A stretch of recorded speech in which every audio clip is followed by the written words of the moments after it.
अमन के हम रखवाले, सब एक है अमन के हम रखवाले।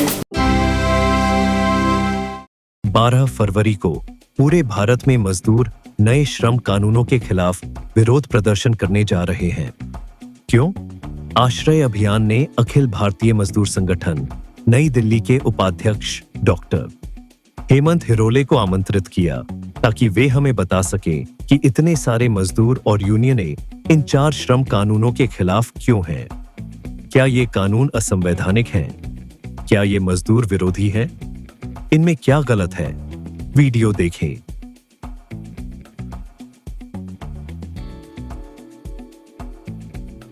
आप लोग सिर्फ मजदूरी की बात कर रहे हो, बात मजदूरी की नहीं है। आप जिस प्रकार आपका भवन की बात कर रहे हैं, आपके बच्चों के भविष्य की बात कर रहे हैं, आपके भविष्य की बात होना चाहिए, आपके बच्चों की भविष्य की बात होना चाहिए। अगर आप यहाँ सोते रहेंगे तो आपके बच्चों की चिता आज आप तैयार कर रहे हैं और आप यहाँ सो रहे हो साथियों। आप सिर्फ मजदूरी की बात कर रहे हैं, आपके भवन की बात कर रहे हैं।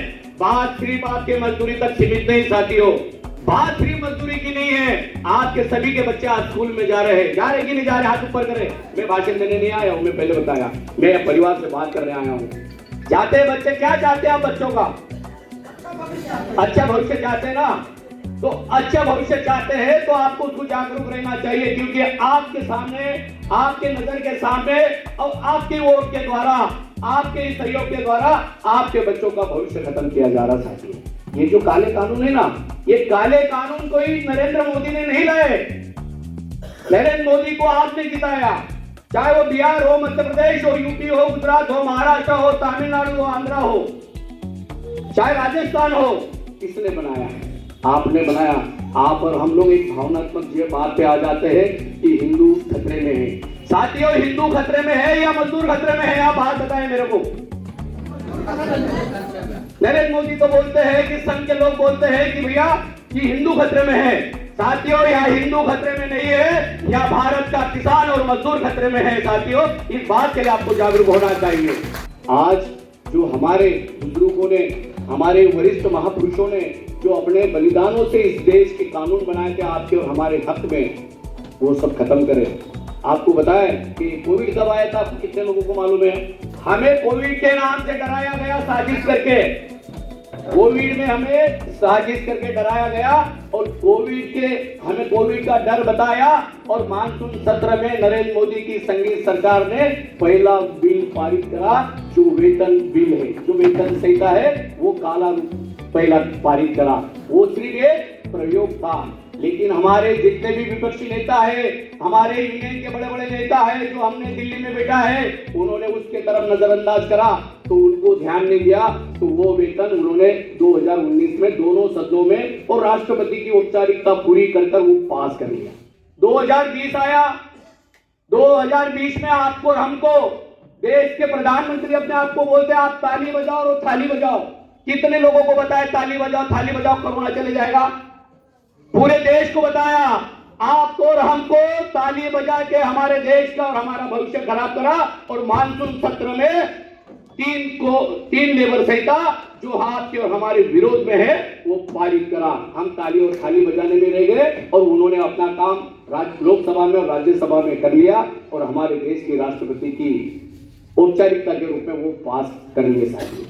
आप किसी भी यूनियन में रहो, जहां मजदूरों की बात आई, आप ये मत बोलो कि ये राजेंद्र प्रसाद जी की यूनियन है या शिवजी प्रसाद जी की है या सिस्टर की है। अगर बात मजदूरों की आती है तो हमें यूनियनों पे नहीं जाना चाहिए। हमारा लक्ष्य एक ही होना चाहिए कि भाई मजदूरों को हक अधिकार मिलना चाहिए। ये बिल 2020 में मानसून सत्र में पास हुए, लेकिन ये भाजपा की नरेंद्र मोदी की सरकार इस बिल को लागू करने में डर रही थी, क्योंकि बालों में विद्रोह होगा। लेकिन इन्होंने समय समय पे, इनको मालूम है कि अगर आप सच्चाई की बात करोगे, किसानों ने 13 महीने आंदोलन करा, 700 किसानों की मृत्यु हुई, उसके पश्चात किसान बिल वापस हुए। 13 महीने सतत आंदोलन करा, पूरे दिल्ली को घेर रखा था। 700 लोगों ने अपनी बलिदान दिया। उन 700 लोगों के बलिदान के बदौलत किसान के विरुद्ध जो बिल था वो नरेंद्र मोदी की बीजेपी सरकार को वापस लेना पड़ा साथियों। ये बिल 2020 में पास तो हुआ, ये 2020 में पास हुआ और इन्होंने लागू कब करा मालूम है? 21 नवंबर 2025 को, आज से 2 महीने पहले इन्होंने ये बिल लागू करा डर डर के। आपको और हमको अभी देख रहे पूरे ये संघ के 100 साल पूरे हुए हैं, ये बता रहे कि भी हर मोहल्ले मोहल्ले में आपने देखा होगा हिंदू सम्मेलन की बात कर रहे हैं। आपने देखा होगा गली गली में, चौराहे चौराहे में आपसे चंदा भी लिया होगा ये करा कि भाई हिंदू खतरे में है, हिंदू सम्मेलन करेंगे। लेकिन किसी भी नेता ने, आपका विधायक हो, आपका सांसद हो, आपके मोहल्ले का नेता हो, किसी ने ये बात नहीं करी कि आपके और आपके बच्चों का भविष्य खत्म किया जा रहा है, उनकी जीते जी चिता बनाई जा रही है। इस बात को आप बुरा मत मानेगा। जिसको नोट करना है वो नोट कर ले, क्योंकि ये जो नरेंद्र मोदी की सरकार है, नरेंद्र मोदी की सरकार अच्छे दिन के बाद नाम पर आई कि हम लोग अच्छे दिन लाएंगे, सबका साथ सबका विकास करेंगे, ऐसी बात करके नरेंद्र मोदी ने देश की जनता को गुमराह करके 2014 से तीसरी पारी में आए और आपने और हमने उनको वोट दिया। आपने और हमने वोट दिया और उनको देश का प्रधानमंत्री बनाया। उनकी बात बहुत अच्छी थी, अच्छे दिन आएंगे। क्या अच्छे दिन आए? नहीं आए। सबका साथ सबका विकास हुआ? नहीं हुआ। साथियों, सबका साथ सबका विकास तो नहीं हुआ, लेकिन ये जो सरकार है ये पूंजीपतियों की सरकार है। जो पूंजीपतियों की अडानी, अंबानी और दूसरे बहुत सारे उद्योगपति है, ये लोग नहीं चाहते थे आपके और हक अधिकारों की बात हो। जब कानून लागू था तब भी अपने मजदूरों के साथ शोषण होता था, मजदूरों के साथ शोषण होता था। आप तुरंत चले जाते थे, चाहे लेबर इंस्पेक्टर हो, चाहे लेबर कमिश्नर हो, चाहे एसडीएम हो, चाहे कलेक्टर के पास जाए, आप जाते थे और आपकी जो समस्या उसका निराकरण करते थे। उस समय को याद करो जब अगर कानून था आपके पक्ष में था, जब भी आपके साथ ये समस्या थी। अब तो ये कानून ही नहीं रहे। जो 44 कानून थे, 44 कानून के बाद 29 कानून हुए। 29 कानूनों को खत्म करके इन्होंने 4 संहिता लगाई। एक औद्योगिक संबंध संहिता जो इंडस्ट्रियल रिलेशन कोड कहा जाता है, दूसरा उन्होंने बनाया है व्यावसायिक सुरक्षा स्वास्थ्य और कार्यदशा संहिता, जो occupational safety health and working condition related code 2020, और तीसरा है सबसे महत्वपूर्ण बात है सामाजिक सुरक्षा संहिता 2020, सोशल सिक्योरिटी कोड 2020। और इन्होंने बहुत ही चापलूसी से देश की जनता को, देश के दोनों बड़े सदनों को, देश के महापंचायत जो लोकसभा है वो हमारी देश की महापंचायत है। यूनियन की बात तो छोड़ो, क्योंकि पहले आप लोग यूनियन बना लेते थे। औद्योगिक संबंध संहिता के अंतर्गत यूनियनों का रजिस्ट्रेशन आप कर लेते थे। उसकी बात भी बहुत अच्छी थी कि यूनियनों में ये होता था, पहले यूनियनों के बड़े लीडर हैं कि भाई आप यूनियन कर लो कि 10% अगर लोग हैं तो आपकी यूनियन रजिस्टर्ड हो जाएगी। लेकिन अभी इस कोडों में क्या आया है, अगर आपके कंपनी में अगर वर्कर है, अगर 300 वर्कर है तो वो 300 वर्करों का 51% व्यक्ति होना, मजदूर होना चाहिए, वही आपका यूनियन रजिस्टर्ड होगा, अन्यथा नहीं होगा। क्योंकि इन यूनियनों को भी अगर इनका रजिस्ट्रेशन समाप्त करना है, वो भी उसका अधिकार उन अधिकारियों के पास, सरकार के पास इसकी शक्तियां प्रदान की है कि ये यूनियन चालू रखना है या नहीं रखना है। साथियों, आप 1947 का औद्योगिक अधिनियम बहुत आपको ताकत देता था। अगर आपके यूनियनों में, आपके कंपनी में कोई अगर वाद विवाद होते थे, चाहे मजदूरी को लेकर, चाहे ड्यूटी समय को लेकर, इसलिए 1947 का औद्योगिक विवाद अधिनियम बना था, लेकिन वो समाप्त कर दिया। साथियों, इन्होंने नई संहिता में बनाया है, इस नई संहिता की धारा 2(1) में कर्मचारी को भाषित किया उन्होंने, जबकि धारा 2(27) में मजदूर को परिभाषित किया गया कि जो नए युवा लड़के हैं जो आईटीआई इंजीनियरिंग करके जाते हैं उनको मजदूरों के श्रेणी से बाहर कर दिया। ये औद्योगिक संबंध संहिता की सबसे बड़ी कमजोरी और सबसे बड़ा मजदूरों के साथ धोखा किया गया है। इसके अलावा विभिन्न बदलाव के साथ साथ मजदूरों में भ्रम पैदा करने के बाद सीधा लाभ पूंजीपतियों को और प्रबंधन को उठाने के लिए दिया है इन्होंने। इसी प्रकार अपने को अधिकार विहीन मजदूरों के व्यापक का एक निर्मम शोषण का रास्ता पूंजीपतियों के लिए खोला गया। साथियों, 18,000 अगर वेतन होगा तो उसको मजदूर नहीं माना जाएगा, उसको सुपरवाइजर के श्रेणी में रखा जाएगा। ऐसी अभिसंहिता की धारा 2 की जेड़ा 4 कहती है। मतलब आपका हक वहां भी छीनने का काम किया जा रहा है। आज एक हम लोग वेतन संहिता के रूप में एक मजदूर की कम से कम वेतन मांग करते हैं 25,000 रुपए एक मजदूर की वेतन होना चाहिए, कम से कम 25,000 रुपए वेतन होना चाहिए। ये हमारी मांग है, हमारे सभी ट्रेड यूनियनों की मांग है। लेकिन ये सरकारी संहिता में हमको गुमराह क्या करती है, अगर ये मजदूर 18,000 की सही, अगर 18,000 रुपए सैलरी लेता है तो वो मजदूर की श्रेणी में नहीं रहेगा, वो सुपरवाइजर की श्रेणी में रहेगा। साथियों, सरकार आपके हक की बात करती है लेकिन आपको देने के नाम पर कुछ नहीं कर रही है। वो सिर्फ ये चाहती है, चाहे बिहार की जनता हो, चाहे महाराष्ट्र की हो, चाहे मध्य प्रदेश की हो, चाहे यूपी की हो, चाहे बंगाल की हो, उनको 5 किलो राशन दिया जाए और 5 किलो राशन में ही उनकी दुनिया समेट लिया जाए। ये सरकार की सोची समझी साजिश है। ये देश के 93% मजदूरों के खिलाफ, इस देश की आबादी 140 करोड़ है। कितनी करोड़ है?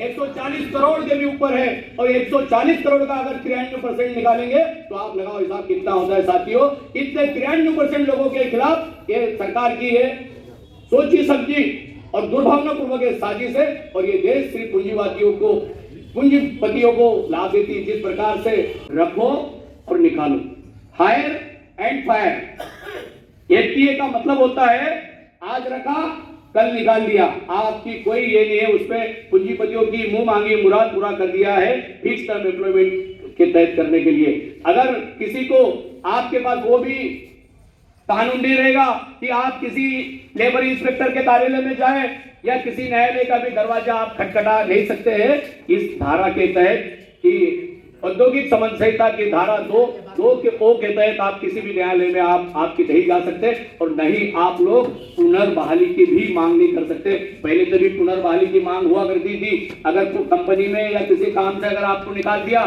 तो 1 साल के बाद आपको पुनर्बहाली काम पे रखा जाता था। लेकिन आज आपको पुनर्बहाली का भी काम नहीं है।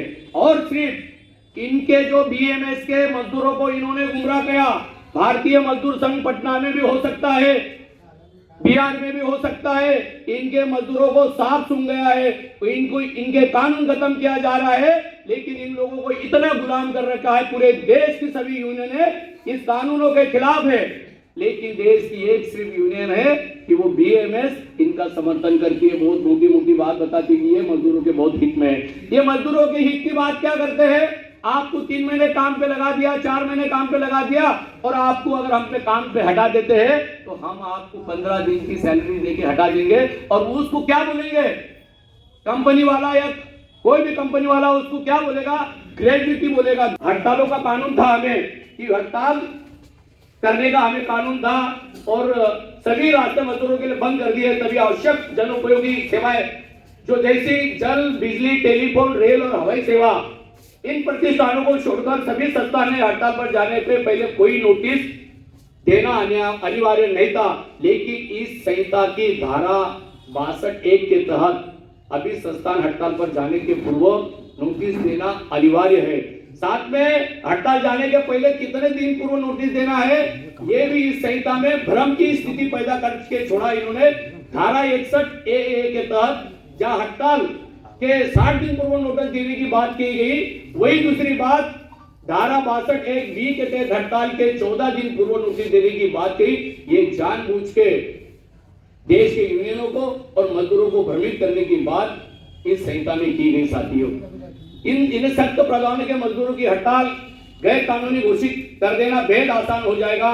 क्योंकि इतना ही नहीं, संहिता में धारा 86, 13, 15, 16 गैर कानूनी घोषित हड़तालों में शामिल मजदूरों को अगर आपने हड़ताल की और उस हड़ताल में जितने मजदूर शामिल होंगे उनके सहयोग में, समर्थन में हमारे जैसे, इनके जैसे अगर लीडर होंगे या कोई साथी होगा, उनको भी सिर्फ आर्थिक जुर्माना ही नहीं, जेल की सजा करने का प्रावधान इन लोगों ने इनको करा है। और मजदूर आंदोलन को इन्होंने हक अधिकार की लड़ाई नहीं रखा।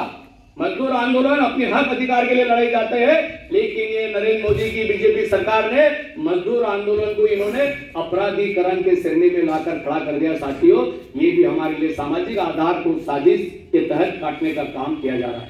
दूसरी बहुत बड़ी एक दूसरी संहिता है, मैं आपको जाऊंगा, व्यवसायिक संस्था, स्वास्थ्य और कार्यदशा संबंधी संस्था 2020, occupational safety, health and working condition related code 2020। इस संहिता में इस संहिता लागू होने के साथ फैक्ट्री अधिनियमन 1948, बागान श्रमिक अधिनियमन 1951, खदान अधिनियमन, बिहार में खदानें बहुत है, धनबाद वगैरह इस एरिया में, झारखंड आपका पड़ोसी क्षेत्र है उस पे भी है। खदान अधिनियमन 1952, श्रमजीवी पत्रकार और अन्य समाचार पत्र कर्मचारी सेवा शर्त विविध प्रावधान अधिनियमन 1955 को श्रमजीवी पत्रकार वेतन दरों का निराधारण अधिनियमन 1958, मोटर परिवहन श्रमिक अधिनियमन 1961, बीड़ी और सिगार श्रमिक रोजगार की शर्त अधिनियमन 1966, ठेका श्रमिक नियमन उन्मूलन अधिनियमन 1970, सेल्स प्रमोशन कर्मचारी सेवा शर्त अधिनियमन 1976, अंतरराज्यीय प्रवासी रोजगार शर्तों का नियमन अधिनियमन 1979, सिनेमा थिएटर कर्मचारी अधिनियमन 1981, डाक श्रमिक संरक्षा संस्था कल्याण अधिनियमन 1986 एवं भवन निर्माण, बहुत महत्वपूर्ण बात है इसमें क्योंकि हम सब लोग भवन से जुड़ गए। भवन निर्माण और अन्य निर्माण श्रमिक रोजगार सेवा शर्तों का अधिनियमन 1996 का भी सभी स्वतंत्र अधिकार ये कानून लगने के बाद 21 नवंबर 2025 से स्वतः ही खत्म हो गया साथियों। ये बड़े बड़े 9 अधिनियमन आपके और हमारे हक अधिकारों में थे। इससे आपको जीने का और आपके कार्य का हक अधिकार आपको प्राप्त होता था। लेकिन ये जितने मैंने अधिनियमन बताए ये बहुत ही कड़ी मेहनत के साथ हमारे यूनियन के लीडरों ने और हमारे देश के बड़े महापुरुषों ने संविधान के तहत लोकसभा में ये बात रखी, लेकिन इन्होंने बहुत ही बड़ी चापलूसी के साथ इन कानूनों को खत्म करा साथी। ठेकेदारी की इन संहिता इन्होंने जो बनाई संहिता की धारा 45(1) में प्रावधान किया गया है 50 मजदूरों को सीमित आपूर्ति करने वाले ठेकेदार को संहिता के नियमों से मुक्त रखेंगे। ठेका प्रथा भी हम 2 मिनट के लिए मान लेते हैं, ठीक है। कितने मिनट के लिए मान लेते हैं? 2 मिनट के लिए हम लोग मान लेते हैं ठेका प्रथा हमारे लिए ठीक थी। लेकिन इन्होंने इस व्यवसायिक संस्था में क्या किया? धारा 45(1) के तहत 50 मजदूरों को तहत भी उनको इस नियमों के संहिता के नियमों से मुक्त कर दिया। मतलब अगर मैं ठेकेदार हूं, मेरे पास 50 मजदूर चल रहे हैं तो मेरे ऊपर कोई कानून कायदा नहीं है। अगर मैं मजदूरों को 200 रुपए मजदूरी दूं, ये मेरी मर्जी। मैं मजदूर को न्यूनतम वेतन दूं, वो मेरी मर्जी। मैं समय पे वेतन नहीं दूं, मेरी मर्जी। मैं अगर 12 घंटे 13 घंटे मजदूरी करूं, शासन का उस पर कोई कारनामा नहीं। अगर इनके जैसे और आपके जैसे यूनियन लीडर अगर बोलने गए तो आपके खिलाफ 107(16) या फिर 110 की कार्रवाई करके आपको अपराधी घोषित करके आपको जेल में बंद देंगे। या तो ये बात करेंगे कि आप समाज के लिए अच्छे व्यक्ति नहीं है, आपको जिला बदर किया जाए, आपको तड़ीपार किया जाए, आप इस जगह रहने के नहीं, क्योंकि आप किसकी आवाज उठाते? आप किसी पूंजीपति की आवाज नहीं उठा रहे हो, आप आपके मजदूरों की बात उठा रहे हो, आप आपके हक अधिकारियों की बात उठा रहे हो। मैं आपको बताना चाहूंगा जो पहले कानून था मजदूरों का ठेकेदारी का, वो सिर्फ 20 मजदूरों के तहत सीमित था। अगर आपको पहले ठेकेदार थे, अगर उसके पास अगर 20 मजदूर काम कर रहे हैं तो उस पर नियम कानून नहीं थे। अगर 20 से 21 अगर हो जाते हैं, 20 से अगर 21 हो जाते हैं तो आपके साथ जितने हमारे श्रम कानून है उनके चाहे शोषक सभी लागू होते थे, लेकिन सरकार ने वो भी खत्म कर दिया। अभी कोई नहीं चाहेगा कि कोई ठेकेदार नहीं चाहेगा कि मैं इससे किसी प्रकार का लाइसेंस बना लूं, किसी प्रकार में नहीं ASIPF का लाइसेंस बना लूं, कोई जरूरत ही नहीं। सरकार नहीं ठेका दिया, सरकार ही बोलती भैया मैं कहा 50 चलो, मैं 49 ही चलो, 50 ही चलो। 50 में भी आप सभी संहिता के अधिनियमन के बाहर हो साथियों। ये आपके साथ बहुत बड़ा इन्होंने अपने साथ बहुत बड़ा इन्होंने नुकसान करा है। हम काम तो ठेकेदारी में करते थे, लेकिन हमें सैलरी कंपनी मैनेजमेंट के द्वारा मिलती थी। किसके द्वारा मिलती थी? कंपनी मैनेजमेंट के द्वारा हमें या उनके उपस्थिति में हमारा वेतन हमें दिया जाता था। लेकिन इन्होंने इस संहिता में इसमें ये बनाया है कि भाई जो प्रिंसिपल मुख्य नियोक्ता होता है, जो प्रिंसिपल एम्प्लॉयर होता है, उसको अधिकार प्राप्त व्यक्ति की अनिवार्य थी, लेकिन नए कानून में उसको हटाकर मुख्य नियोक्ता अपनी जिम्मेदारी से मुक्त कर दिया। मतलब आप किसी कंपनी में अगर काम कर रहे हो, आपका ठेकेदार आपको पेमेंट दे या ना दे, वो कंपनी मालिक का उसमें कोई लेना देना नहीं है, ऐसा ये काला कानून आपके लिए बोलता। भैया तुम मेरे यहाँ काम कर रहे हैं, मुझे नहीं मालूम, आप और आपका ठेकेदार जान ले। ये बहुत बड़ी दुर्भाग्य की बात है। ऐसा करने से कंपनी मालिक तो सुरक्षित हो गए, लेकिन ये जो ठेकेदार है कानून होने के बाद भी हमारे मजदूरों का शोषण करते हैं, पूरा वेतन नहीं देते हैं। अगर ये कानून अगर लागू हो गया है तो ये ठेकेदार पूरी तरीके से बेलगाम हो जाएंगे। क्या हो जाएंगे? बेलगाम हो जाएंगे साथियों। तो इस प्रकार इस कानून का भी हम लोग विरोध करते हैं साथियों। सुबह 6 बजे से शाम के 7 बजे के पहले तक कोई भी महिलाएं किसी भी कंपनी में काम पे नहीं रोका जाता था, लेकिन ये नई संहिता की धारा 47 ये कहती है कि महिलाएं पूरे 12 घंटे मजदूरी करेगी और मजदूरों को पूरा काम लेने का अधिकार पूंजीपतियों को सौंप दिया गया है। साथ ही नए कानून में खतरनाक उद्योग हो, चाहे खतरनाक उद्योग हो, चाहे आपकी सिक्योरिटी नहीं हो, सेफ्टी नहीं हो, हेल्थ एंड सेफ्टी का कोई ध्यान नहीं हो, ऐसे उद्योगों में महिलाओं को से भी काम कराने का रास्ता इस संहिता के द्वारा कंपनी मैनेजमेंट को, कंपनियों को दिया गया है। क्या बोल रहे हैं? देखो, ऊपर से आपके पैर भी काट रहे हैं, महिलाओं की कमर भी खोद रहे हैं, महिलाओं के पैर भी काट रहे हैं, ऊपर से नारा क्या लगा रहे? हम तो महिला सशक्तिकरण कर रहे हैं साथियों। इस प्रकार के महिमा मंडन करते हैं क्योंकि इनकी सोच है हमेशा आरएसएस और बीजेपी वालों की। झूठ बोलो, जोर से बोलो और 100 बार बोलो। झूठ बोलते हैं और झूठ भी इतना जोर से बोलते हैं और बार बार बोलते हैं, 100 बार बोलते हैं, तो आदमी सुनने वाला भी बोलता है यार ये बोल रहा है तो सही तो बोल रहा हूं। भाजपा की संघीय सरकार, नरेंद्र मोदी की संघीय सरकार, ये मजदूर विरोधी, किसान विरोधी ये सरकार है साथियों। इसी संहिता की धारा 27 और टाइम करते थे ओटी, जबकि पुराना अधिनियम जो फैक्ट्री अधिनियम 1948 था उसमें स्पष्ट उल्लेख था मजदूर अगर हफ्ते में 12 घंटे या 3 महीने में 50 घंटे से अधिक ओवर टाइम नहीं कराया जा सकता है। कितना का टाइमिंग? पहला जो अधिनियम था 1948 वो कहता है कि मजदूर को एक हफ्ते में 12 घंटे और 3 महीने की अवधि में 50 घंटे से अधिक काम नहीं कराया जा सकता है। यह पहला 1940 का अधिनियम बोलता था, लेकिन इन नए कानूनों में पूंजीपतियों की इच्छाओं के अनुरूप मजदूरों की इच्छा के विरोध कार्य दिवस बढ़ाने की शक्ति सरकार को सौंप दी और अधिकारियों को सौंप दी। अपनी शक्ति का उपयोग करते हुए संहिता के हाल जारी नियमावली आराम की अवधि समेत, मतलब जो आप रेस्ट टाइम रहता है, लंच टाइम, उस अवधि के समेत एक मजदूर को कार्य दिवस को इन्होंने विस्तारित रूप से 12 घंटे कर दिया। कितना घंटे कर दिया? 12 घंटे कर दिया। ये प्रावधान 8 घंटे का कार्य दिवस की भावना, 8 घंटे का काम, 8 घंटे का आराम और 8 घंटे का मनोरंजन का खुला उल्लंघन है। तो हमारे देश के महापुरुषों ने आपकी और हमारी एक सामाजिक लाइफ होती है भाई। अगर आप 12 घंटे की ड्यूटी करेंगे तो अगर 8 बजे आपको ड्यूटी पे जाना है तो आपको सुबह 5 बजे उठना है भाई। आपके प्रतिदिन के काम करना है, आपके घरवाली से टिफिन बनाना है। अगर घरवाली ड्यूटी जाती है तो उसको भी, आपके बच्चों का भी टिफिन बना के आपको जाना है। अगर आपको 8 बजे ड्यूटी जाना है तो घर से आपको 6 बजे 6:30 बजे निकलना है। तो आप 8 बजे के पहले ड्यूटी पे जाओगे। कितने घंटे आपके पहले गए? 3 घंटे पहले गए। अगर आपने 8 से 8 घंटे ड्यूटी की, 8 से 8 घंटे अगर आपने ड्यूटी गई, अगर आप 8 बजे वहां से निकल गई तो आपको घर आने में 10 बजेंगे। कितने बजेंगे?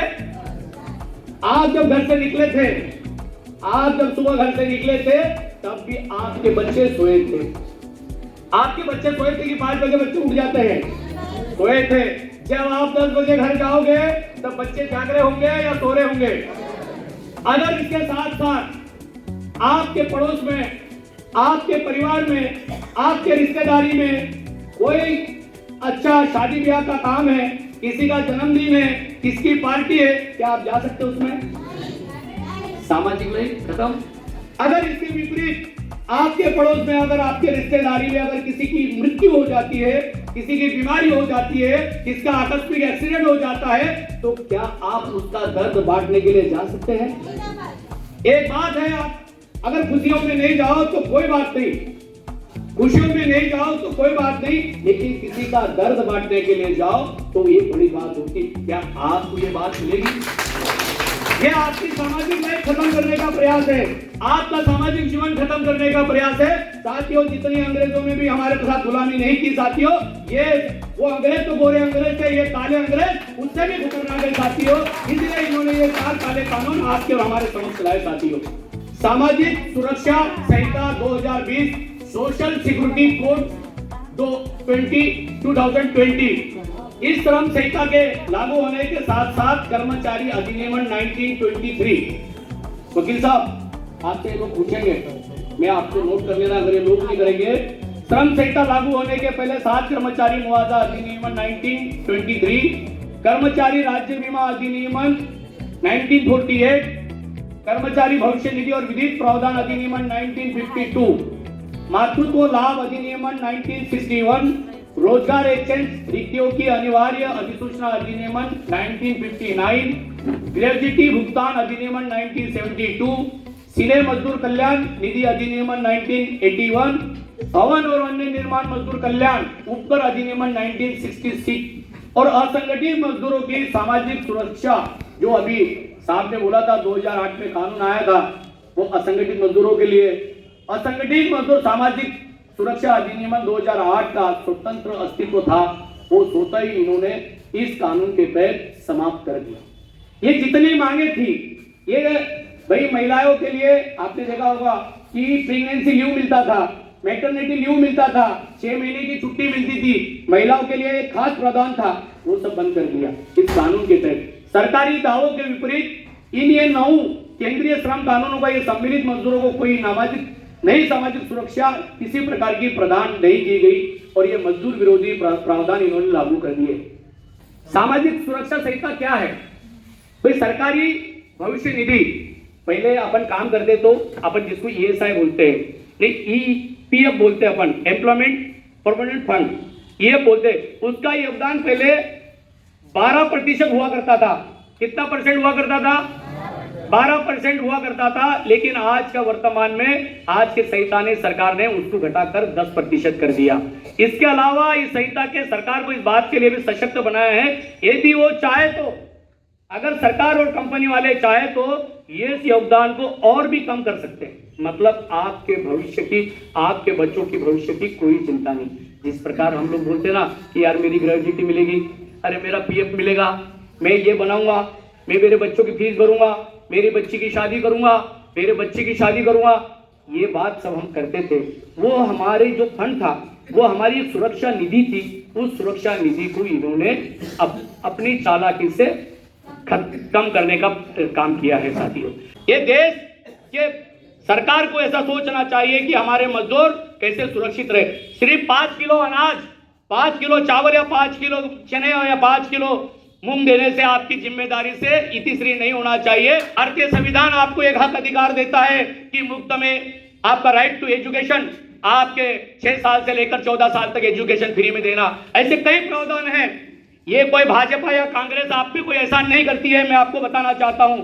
चाहे वो कांग्रेस हो, चाहे भाजपा हो, चाहे आपकी प्रदेश की किसी भी सरकार हो, ये आप बिहार की जनता पे या भारत की जनता पर किसी प्रकार का कोई एहसान नहीं करते हैं। ये भारतीय संविधान में संविधान निर्माता देश के नागरिकों के सम्मान ने सब नोट किया है साथियों। अगर ये बोलेगा कि बीजेपी ने ऐसा कर लिया या कांग्रेस ने ऐसा कर लिया, कोई कांग्रेस ने भारत के जनता पे एहसान नहीं किया, ना बीजेपी ने इस पे कोई एहसान नहीं किया। ये हमारा हक अधिकार है जो हमारे संविधान निर्माता ने हमें दिया है। निजीकरण की बात करते हैं, प्राइवेटाइजेशन की, निजीकरण करके स्वास्थ्य चिकित्सा ये सब प्राइवेटाइजेशन करना है कि ताकि आपको एक अच्छा स्वास्थ्य, अच्छा सुविधा आपको नहीं मिल सके। इसीलिए ये सरकार की सोची समझी साजिश है। क्योंकि मैं आपको बहुत बड़ी बात बताना चाहूंगा, जब 1950 में भारत का संविधान लागू हुआ था तो ये संघीय लोगों ने इस संविधान का विरोध करा था, क्योंकि ये जो संविधान है आपके हक अधिकारों के लिए है, आपके रक्षा के लिए था, आपके बच्चों के भविष्य के लिए था, देश के विकास के लिए था। लेकिन ये जो जिनकी सरकार है आज वर्तमान में, ये 1950 को भी नहीं चाहते थे कि ये संविधान लागू हो। ये संविधान बदलने की बात है साथियों। आपको क्या लगता है? ये मोहन भागवत ने, नरेंद्र मोदी ने कहा था, इनके कई मंत्रियों ने कहा था, चाहे वो महाराष्ट्र का मंत्री हो, इन्होंने कहा था हम संविधान बदल देंगे। और हमारे कुछ नेता बोलते हैं पासवान चिराग साहब, रामदास आठवले जी और हमारे देश के अन्य नेता बोलते हम देखते कैसा संविधान बदलते। अरे तुमको होश में नहीं रहा, चाहे वो चिराग पासवान हो चाहे वो रामदास आठवले जी हो, इनको होश में नहीं रहा है।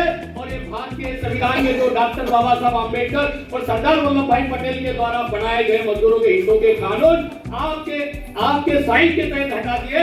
आपको मालूम ही नहीं संविधान को कितना खोखला कर दिया और आप बोलते संविधान नहीं बदलेगा। साथियों, इन्होंने आधे से ज्यादा संविधान कर दिया। आज आपको मजदूरों को अगर इन्होंने गुलाम बना दिया, देश के किसानों को गुलाम बना दिया, तो आप कहां से आजाद हो गए?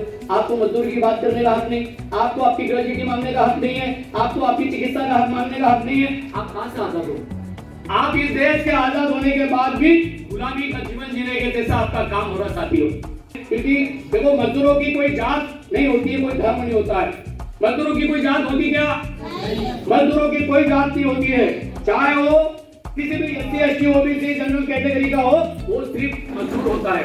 मजदूरों का कोई धर्म नहीं, मजदूरों की कोई जाति नहीं, मजदूर सिर्फ मजदूर होता है। इस बात को आपको समझना चाहिए। आप आपके बच्चों का और आपका आने वाला भविष्य तय करना है तो आपको विचार करना पड़ेगा। आने वाला कल बहुत कठिन होने वाला है। क्या हम उसका इंतजार अब करेंगे या हमें रणनीति तय करना है? ये आप लोग के सामने सवाल है। और तमाम अतिथियों को आकर के बता दिए कि ये कानून जो त्याग कानून है, सर की आंखों के पास जो पर्ची थी सब खुल चुका है। अब कुछ करना नहीं है। अब सिर्फ 12 तारीख को जो सब जुनून के साथ रोड पे उतर जाना है। जैसा हमें अपने बच्चों का भविष्य के बारे में सोचना है। न धर्म न जात, इंसान हमारा धर्म है, इंसानियत हमारी धर्म है। और इसी धर्म को लेकर हमें तय करना चाहिए कि आने वाला कल हमारे बच्चों का भविष्य क्या होगा। क्या वो भी इसे ठोकर खाएंगे जिसे हमने खाया, या उनका जीवन उज्जवल होना चाहिए? अगर उज्जवल होना चाहिए तो हमें रोड पर उतरना पड़ेगा।